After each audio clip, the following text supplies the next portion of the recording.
votes. Okay, that's a lot. 70-30. 70 saying, don't trade for Davante Adams. That restored faith in humanity for me. I'm sure the comments are cooking me because I'm like, get him here, do whatever you got to do, move heaven and earth. They're respectful. All and right, they're just saying, no, we need the picks. Right. Defense is bad. Everything else, we need an offense. So they were nice. All right.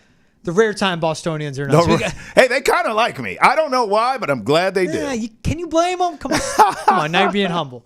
We got a good show for you guys today. We're going to take a look one more time before we get into Sunday. Dolphins-Patriots matchup here in New England.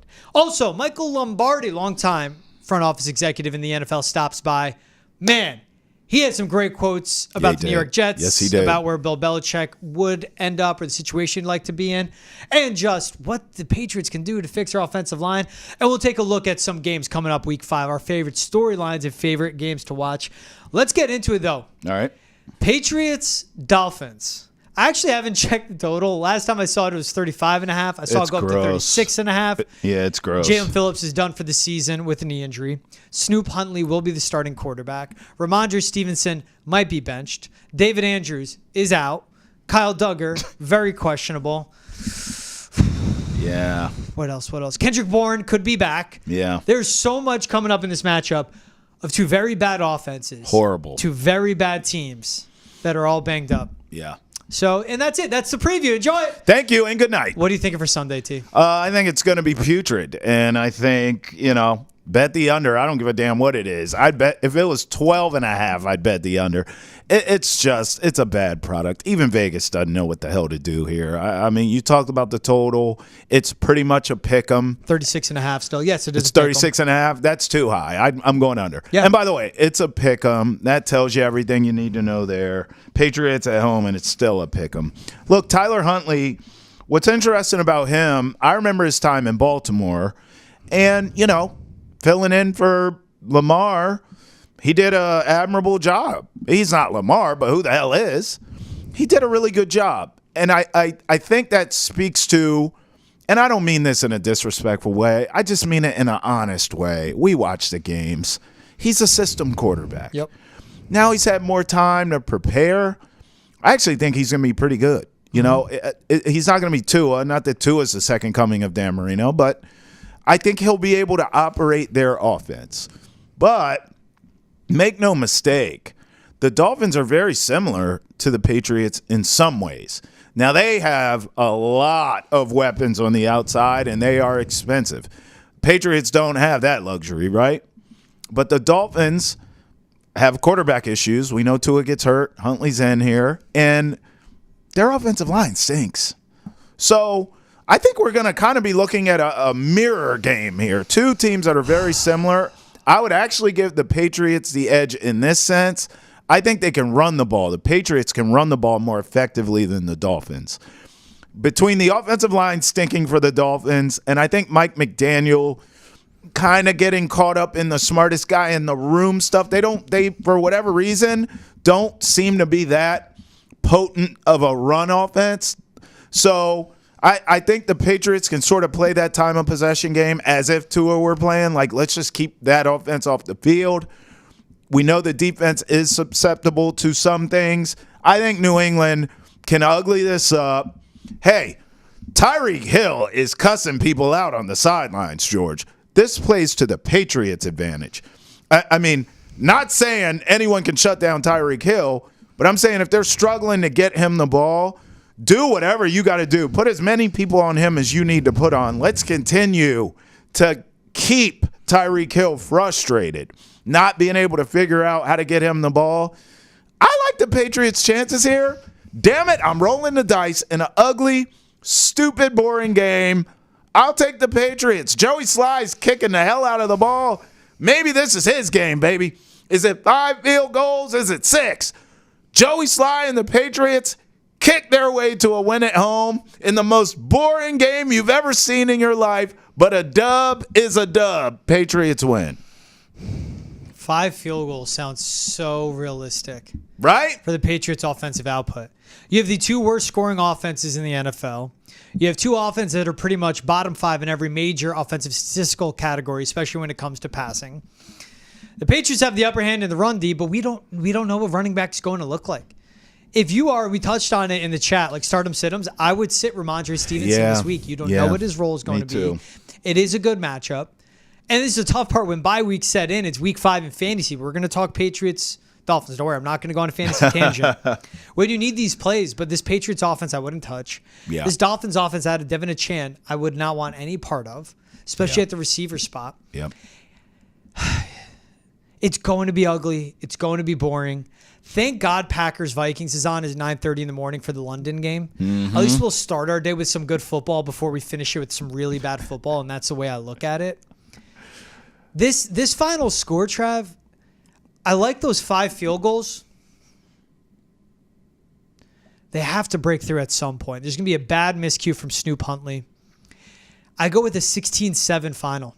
Oh. 16-6. Failed 2-point conversion late in the game by the Dolphins. 16-6. All right. Is that a total of 22? It's just this offensive line got worse after being absolutely terrible. We find out from Alex Van Pelt that Brian Hudson, who's an undrafted free agent picked by the Lions and cut, took every first-team rep at center. You know what I'll say about Brian Hudson? He was a 3-year starter at center at Louisville in college. Mm-hmm. He was an actual center. Mm-hmm. An actual center. Patriots have an actual center, replacing an actual center. Mm-hmm. So we'll see what left tackle looks like. We'll see what left guard looks like with Sidney Sobak. The right guard's a rookie, and the right tackle has looked bad and should be a right guard. The Dolphins lost Jalen Phillips, their best edge rusher. Yeah. That's a huge boost for the Pats. Zach Sealer, Emmanuel Ogbah is now the Dolphins' best pass rushers. They're very bad in run defense, especially at the defensive line. Mm-hmm. But who's to tell you like Calais Campbell can't just absolutely dominate this game when the offensive line is this bad? Sure he can. I'm anticipating it. They can't pick up stunts. They can't pick up basic blitzes. The receivers can't get open. It's Javon Holland and Jalen Ramsey opposite of them. Yeah. They're going to make Jordan Poyer in 2024 look like Jordan Poyer of 2019. That's what these receivers are going to do. That was well played, man. I don't know, man. This is going to be such an ugly game. Yeah. Patriots are at home.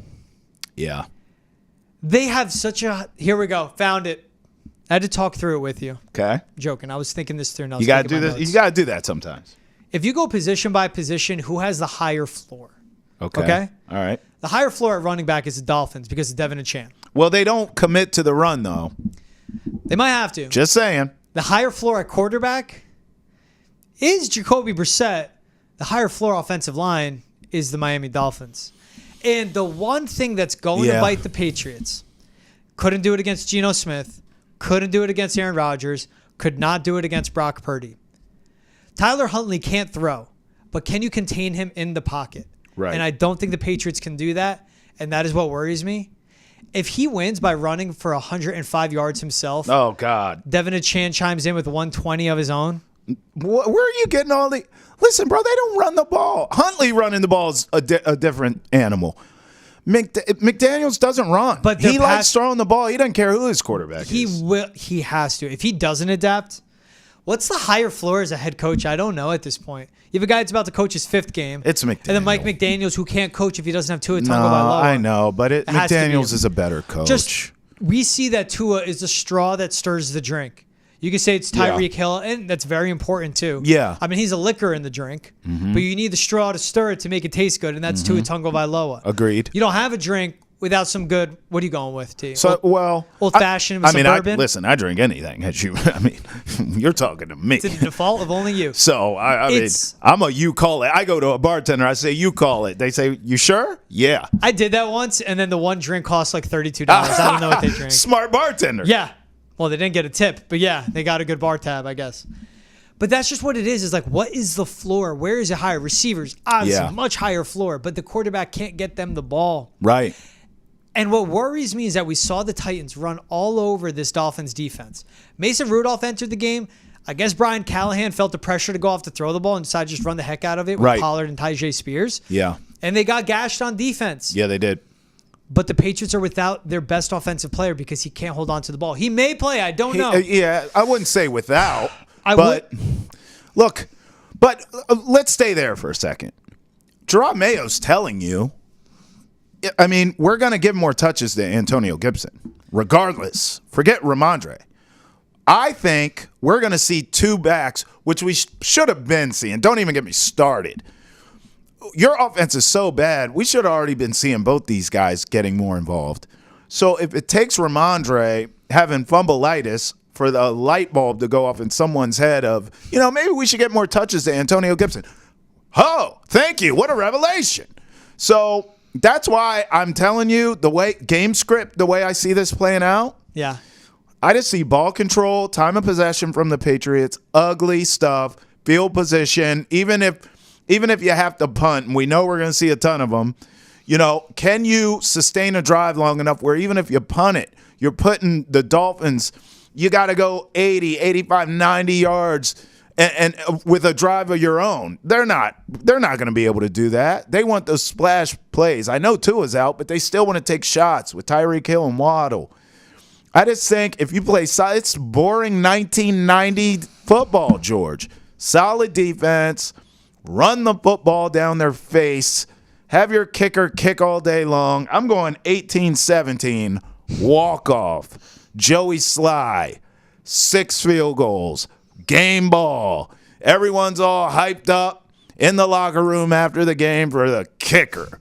Isn't that just what we've earned around here? The G-damn kicker is the game ball hero. Hey, thanks for being our offense. Hip, hip, hooray. 18-17 walk-off game winner for Sly. That's still under 35 and a half, Still so under. I like it. But still under. The fact that you think either team's going to break 16 is very impressive to me.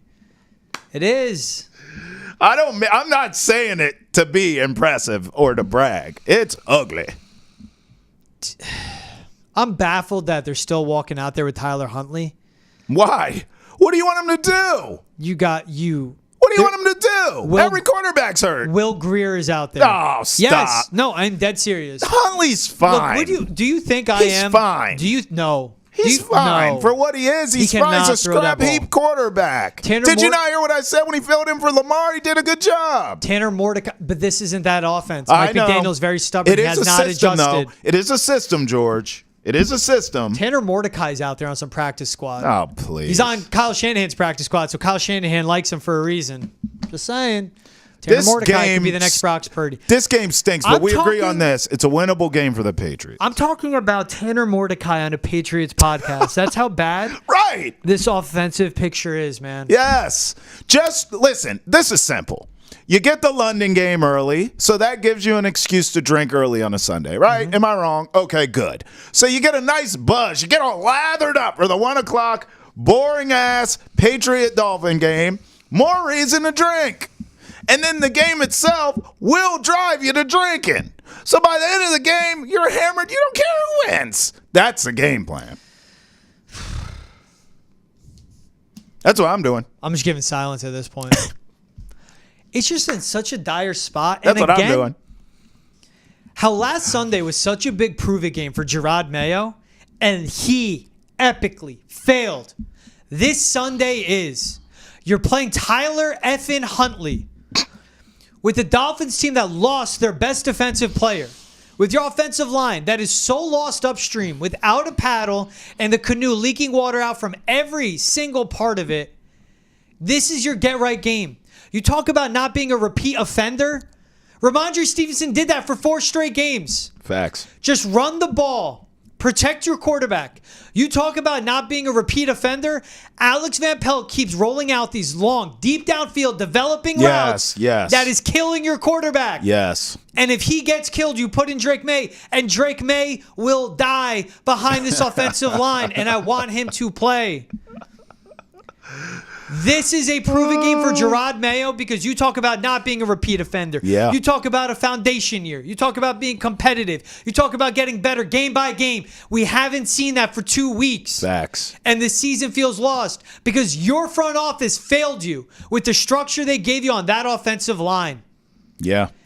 I know. It's just, It's am maddening. maddened. It is. Week 5. I know. This is week 5. Bro. Of now a 5-year rebuild of this team looking like crap. Bro, it's only week 5. I'm going to get you even more hyped up. You're getting me pissed off. You're not getting me pissed off. The Patriots This is a winnable game. We admit that, right? Well, next week, congratulations. You get the Texans. CJ Stroud and that crew comes to town. Then you go to London. I know the Jags stink, but you go to London. Good luck with that. Then the Jets with that defense. By the way, they may have Davante Adams by then. More on that later. I mean, my God, you better win this game, because if you don't, it's just more of the same around here. Else. 1-7 is so possible. Yeah. And 2-6 doesn't feel that much better. No, it doesn't. Because you're beating a No, it doesn't. Just downright awful team because they lost their best player and the coach can't adjust. You better win this game. I know that much. Defensively, you have to be sharp. You have Christian Gonzalez who could take out Tyreek Hill. That has to be important. The communication has to be stronger. With Kyle Duggar continuing not to practice, that is a huge red flag because now it's Jalen Hawkins as the deep safety. Yeah. If you want to bracket Jalen Waddle, he could still get loose. Or Tyreek Hill will get open because eventually there will be a coverage bust. Like there's so much in this, George, that will be a reflection on what the Patriots have, and I just don't trust it. And it's only been 4 weeks, T. George, think about this. We're all patient, right? We're all like, give Gerard Mayo time. We're trying to figure this out. We got Drake Maye coming down the pipeline. I get it, but think about this. You're at home in a winnable game against a 9th-string quarterback at this point. It feels like in the Dolphins in Huntley. What if you're losing this game and you start getting booed, and Robert Kraft is sitting there thinking, "Man, I know this is a rebuild, but damn it, man, here we are. We should have some excitement with our team here. We're at home. This is a winnable game, and you know as well as I do, and everyone listening and watching knows, if it looks terrible on Sunday and the Dolphins are in control and they're winning this game." And we all know it. Those boos are coming in strong, hot and heavy, and they should. But this far into a rebuild, as you said, to get booed at home against a winnable game against these Dolphins who are a walking mash unit, that would be a bad look early on in the Gerard Mayo era. And it may not be a long era, is all I'm saying, because that is an embarrassment. You hate to say a must-win game, but my God, there's so much pressure on the Patriots and Gerard Mayo in particular to win this game. Can you at least still beat bad teams? Right. That's what you need to see from the Patriots. That's because right. That's all they would be in years past. Like they would only be backup quarterbacks. You're right. And bad teams. Can they still do that? And it gives you some hope moving forward when we bring up that schedule. You go to London, Jacksonville's not playing well. That's a lame duck coach. Maybe that's a winnable game. But Jacksonville's going to beat you because you're that bad of a team. Well, I'm saying if you beat the Dolphins, though, George. Yeah. If you win this and this is a winnable game, and at home we feel a little better this week than we did last week, then all of a sudden looking ahead, okay, maybe London's winnable. Okay, you got the Titans coming up. You start seeing some games where you think, okay, maybe these, to your point, maybe we could beat some of these bad teams. But if you lose this at home, man. There aren't many of them. The sky's falling. They get that stretch of Jacksonville neutral site, but London's going to be a home game for the Jags. Yeah, pretty much. At Tennessee, but if it's Mason Rudolph under center and your run defense continues to be the way it is, that D-line's not terrible. Yeah, and there's not a lot of those games left on the schedule, George, is my point. Hey, I can't give them the Colts. You can't give them anything. Because Joe Flacco upgrades that offense. We can't give them this week. Can't give them Los Angeles because that team's gotten a lot better. And Los Angeles? The Chargers. And they can play coming from the West Coast. They play both. They play the Rams and the Chargers. They catching L's to both. They play them both. Look at what Week 5 talking about Miami has brought us. We're looking at the effing schedule and that stretch, and we can't find wins. They better win this. I'm telling you.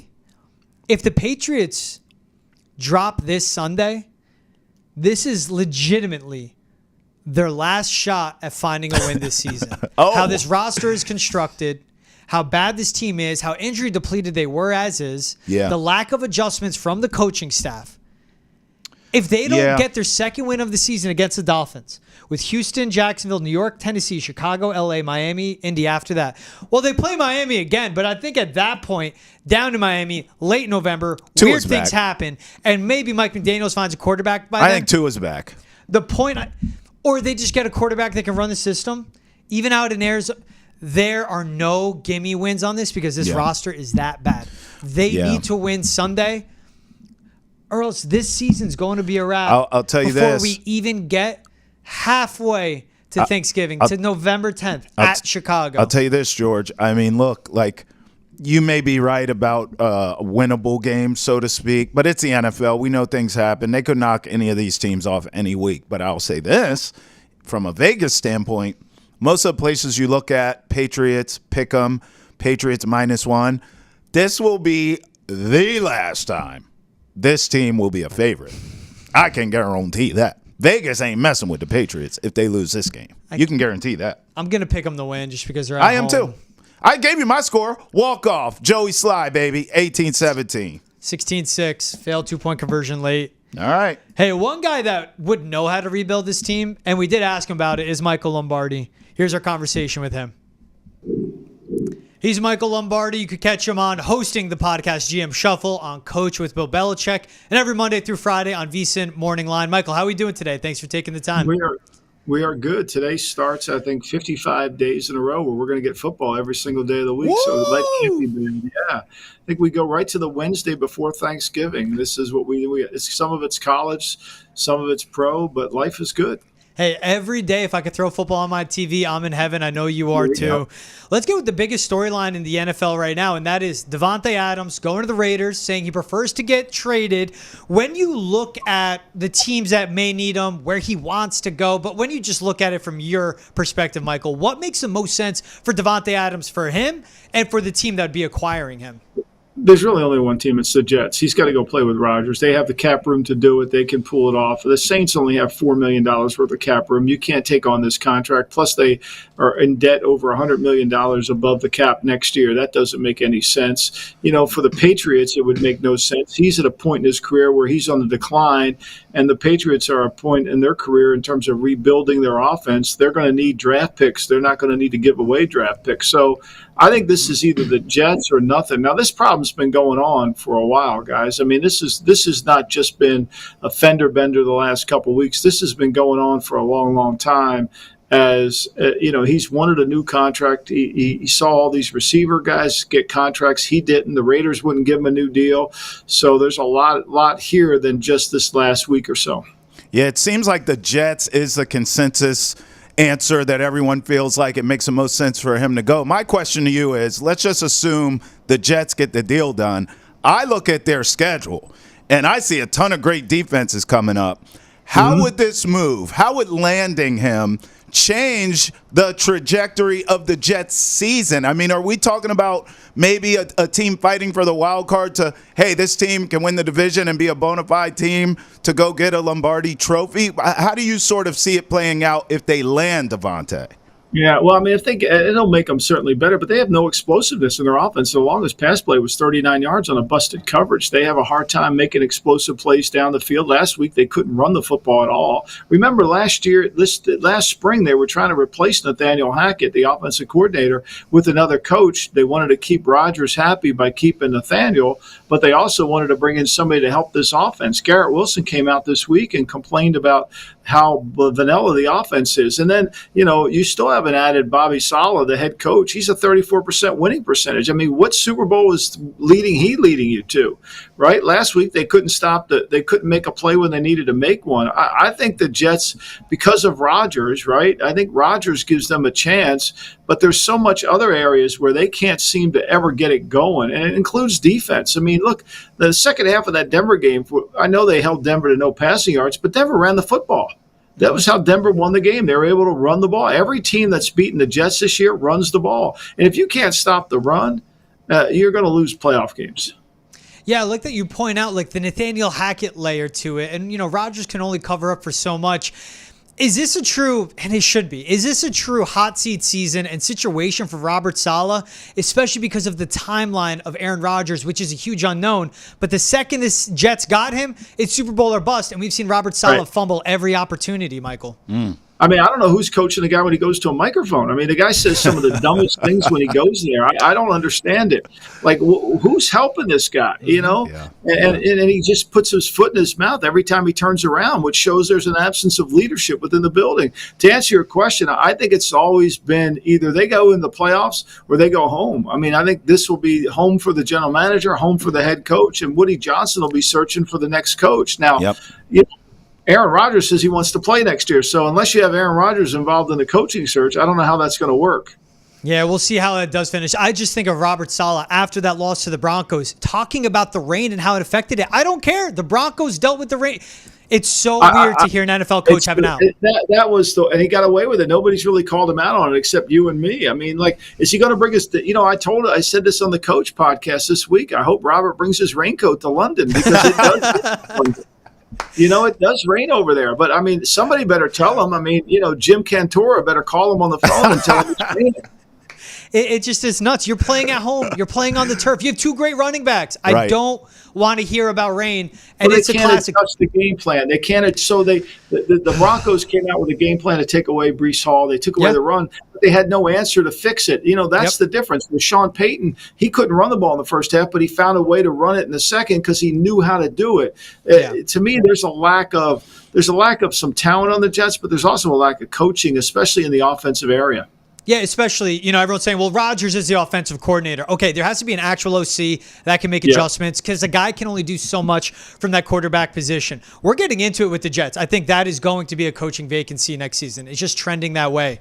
You talk with Bill Belichick, I mean, going back your whole career, but especially on coach, it's no hidden secret. That man should be on an NFL sideline. He needs to be coaching. I bet he does. What situation, when you look at all these vacancies that could happen as NFL head coach, would make sense for Bill Belichick for him to take over? Well, I think a lot of it comes down to the comfortability with the ownership group, right? I think that's that's what makes teams win. That's what makes teams lose. Is if there's buffers between the owner and the head coach, it's very challenging. It becomes hard when other people want to be involved in making decisions that are not really qualified to make them. Then it's a hard organization to run. I mean, the reason why Bill didn't take the job with the Jets and he resigned as the HC of the NYJs is because he didn't want to have somebody in between them. He wanted to be able. Leon Hess had Steve Gutman running the team, and Steve Gutman was an accountant. He wasn't a football person, so I think that would be it. I don't know which one would fit him perfectly. I think he would help any team. It's remarkable to me that as good of a coach as he is, he's not on the sideline. I mean, the guy in Miami, Mike McDaniel, he don't have a quarterback, but it's okay. He's 4-10 over his last 7 games, the last 2 years of the season, had 2 playoff appearances and get whooped, but yet everything's fine down there. So it's a lot of it is perception, right? Yeah, no question about that. Let me ask you this. Take me behind the curtain and teach me some things, because this New England Patriot offensive line is the worst I have ever seen with thine eyes. Is there anything they could do? Is there anyone on the street, for God's sake? No. Tell me as a GM or a director of player personnel, what do you do? Well, there's 2 things that happen with football teams. It's either a design problem, meaning that you designed it wrong, you picked the wrong players, or it's a production problem where the players are not producing to the level of what you should expect. Right. And I think in this case, it's both. It's a design and a production. This was bad the first day of training camp. This has been bad all along. They've made no movement to fix it, And the one kid they signed from Pittsburgh, who they brought in to be the left tackle, he wasn't good enough. I can't say his name. I don't even know where the hell he is. He must be on America's Most Wanted. He's out there in witness protection. So I don't know where he is. But to me, it's a real issue. And, they drafted 2 years ago, they drafted some linemen, but none of those guys have been able to come through. They cut the one kid from UCLA. Andrews is on IR. They kind of messed up his knee. He's not healthy. And so, none of these guys are getting better. They signed Michael Iwanu, and they're actually surprised that he's not in shape, and he's heavy, and they moved him into guard originally because he was so out of shape. But to me, this is a combination of all things. It's a failure of the personnel department, it's a failure of the coaches, it's a failure of the head coach to get the team in shape, and not recognizing the problem early enough and trying to figure out a way to fix it. Yeah, 4 straight games, 4 different starting left tackles. There's a trickle-down effect. Look, let me say this to you guys. There's no left tackle that you can find on the street. There's none. And that's what I was going to ask. Is that possible? Like, Donovan Smith is out there. I don't know if he's in football shape, but he's not with the team right now. But is that impossible at this point? Even though he's not good enough, he would help. How about that? He's an actual left tackle. He's actually played in games. He won a Super Bowl last year, but you're going to have to pay him some money. And they're probably sitting there saying, well, they're counting on the young rookie. We got to get him to go. But here's the problem is that we're not getting better from week 1 to week 2, no matter who's playing. Yeah. Right? You got to get guys better, and that's an issue. And for Alex Van Pelt, it's hard to call plays when everybody knows you can't pass protect and everybody knows they're coming after the pocket. It's really challenging. Yeah, and what is a solution, Michael? I mean, it's only 4 weeks, and that's what's hard. If this was week 13, 14, it's plug your nose and let's just get to the offseason.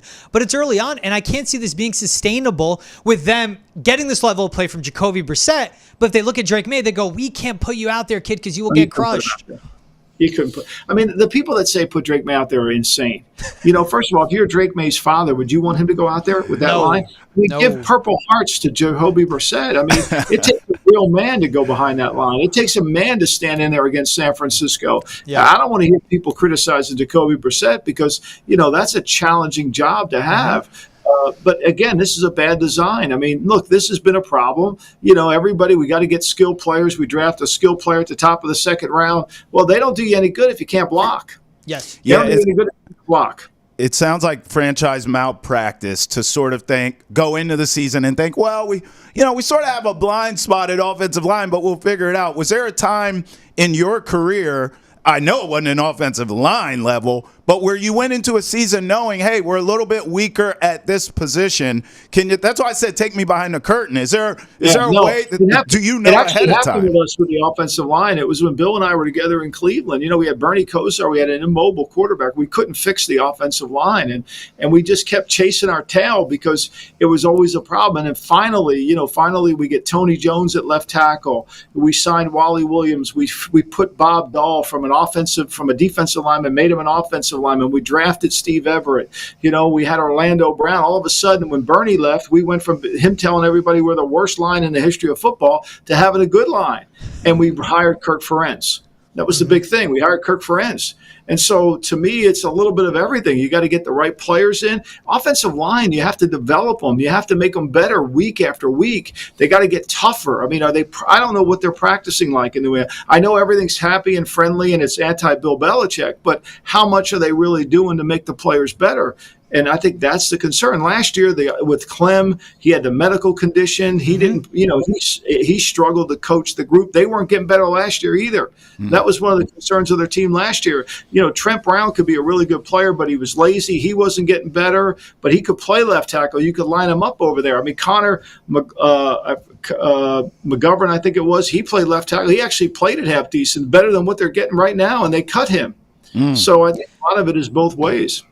Yeah, no, I completely agree. And we have to see something from Scott Peters. But the injuries, there's been a shuffle and all that. But does that say a reflection to you of what it is, like what the culture is in that building? Week 1, we see him come out, beat the Bengals, upset, and we're looking, this is a complete football team. It's disciplined. By week 5, to see the lack of improvement from the offensive line. Ramondre Stevenson still fumbling. Is that a poor reflection? Is that something where you have to look at the head coach and the position coaches and go, what is going on here? Well, you are who you want to be, right? You're either coaching it or allowing it to happen, right? If you see the line as a problem, you got to have to figure it out. I mean, that's what you're getting paid $8 million a year for. Right. You can't say, I don't coach the offensive line. You're making $8 million a year, $9 million, whatever you're getting paid. You got to go over there and fix it. That's where expertise comes in. That's where we're in this subcontractor building here at the NFL where, Mayo's not going to walk over to the line coach and tell him what to do because he doesn't know anything about line play. But seasoned head coaches do. They would walk over there and say, what I want. We're going to work on these drills. I want to work on this. He's got to leave it up to the mercy of his line coach. So it's a real problem. I think, to me, that's one of the things you get into when you have this art of specialization that they have today in the NFL. It's challenging. You said there's no way I'm bringing Drake Maye in with this offensive line. I ask you, is this a true redshirt year for Drake Maye? Yeah. Do you not play him this season at all? I'm not letting the kid get killed until the line starts to play better. What am I going to do? Put him out there? You want to have David Carr where he's looking down all the time, getting hit? Because that's what you're going to have. He might have a good pass here. He might have a good pass there. But what you're going to end up seeing is he's going to end up looking at the rush. He's going to get hit so many times. I mean, it's going to happen to Caleb Williams, too. That's the same problem with the Bears had. This is the mentality we're in the National Football League. You want to draft receivers, we got to get receivers. Ryan Poles in Chicago, I got to have more receivers. He's, I trade for Keenan Allen. Keenan Allen averages 6 yards a catch. How's that trade working out for you, right? Mm-hmm. Meanwhile, your quarterback's getting killed. But he thought he had the best offensive line in Chicago Bear history. Meanwhile, they can't block anybody. Right. I mean, the game, it's not complicated, right? The game only has become more complicated because we have people involved that don't know the game. So they keep telling you we need people to put the ball in the end zone. The best teams in the league block. Mm-hmm. Detroit, why is Goff so good? Because they protect for him. Yeah. They block for him. Why are the Bengals struggle? Because the Bengals, as good as Chase is, they could have picked the best right tackle in all of football. Penny Sewell, they would have had a Hall of Fame left tackle in Penny Sewell. Ooh. Now, they may have gotten a Hall of Fame wide receiver, but they would have had a Hall of Fame left tackle. Those are hard to find. Yep. And that Hall of Fame left tackle could be protecting their Hall of Fame potential future quarterback, right. But he's always injured. Mike Lombardi, appreciate you taking the time as always. Catch him on the GM Shuffle, on Coach, and of course every morning, VSiN Morning Line. Appreciate you hopping on. Thank you so much. Anytime, guys. Thank you. Bye-bye.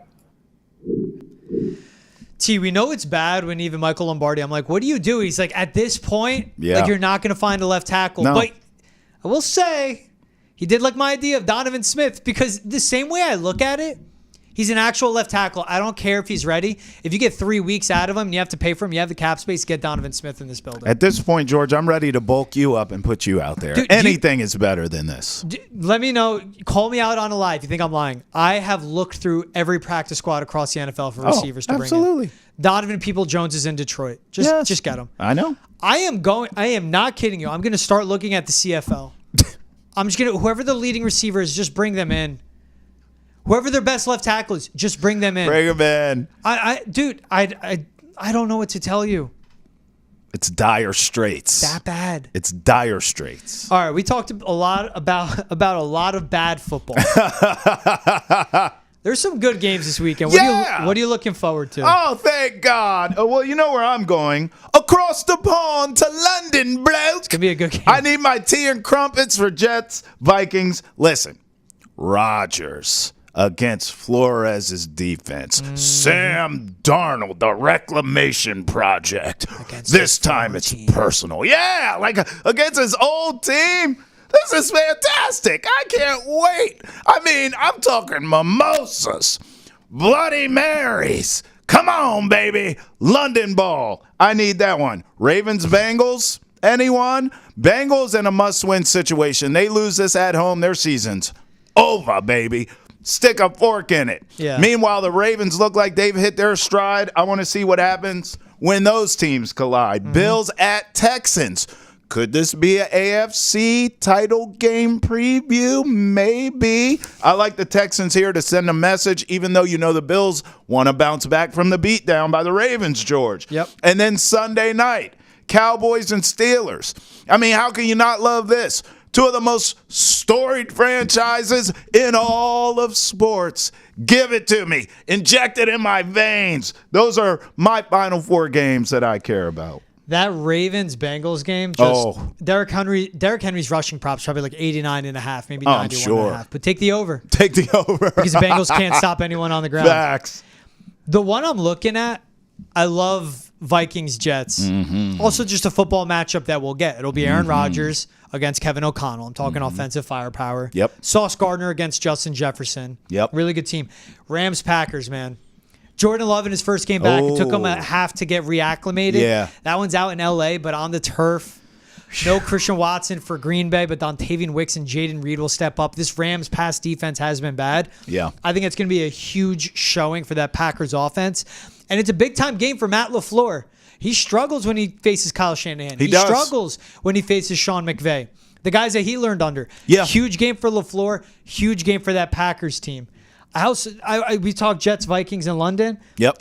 How can you not love, or how can you hate the Panthers and the Bears matchup. Oh, please. Well, I would rather. I love Caleb Williams. I'd rather go on a jog. I wish it was in Carolina so Caleb could go into Carolina, get a win, and then just look up at David Tepper and go, thank you.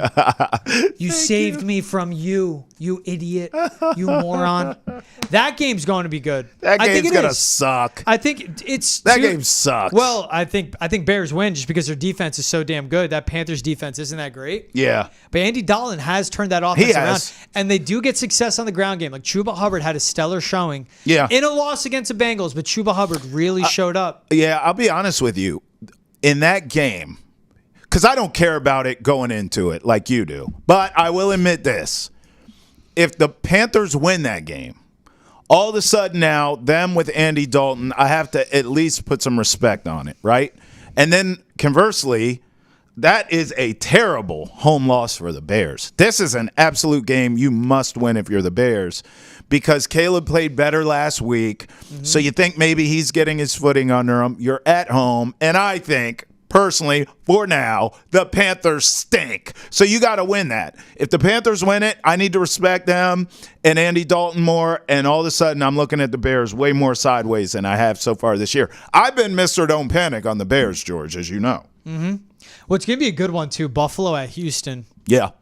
Josh, I feel like, I don't know, like the Bills in Houston, I feel like that never happens. Hey, I feel like I've never seen that. Well, I'm sure it's happened, George. The thing is, the Texans have sucked, so you wouldn't care. Josh Allen would light them up. Yeah. You'd get great fantasy points, and you'd move on. But now all of a sudden, the Texans are for real. That's why I said, look, call me crazy. I am. But this could be the AFC title game preview. It could be. Josh Allen against C.J. Stroud. The Bills have to prove something big here, too. Yeah, they both have running games now, too, George. Remember that? James Cook, Mixon. This could be a great game.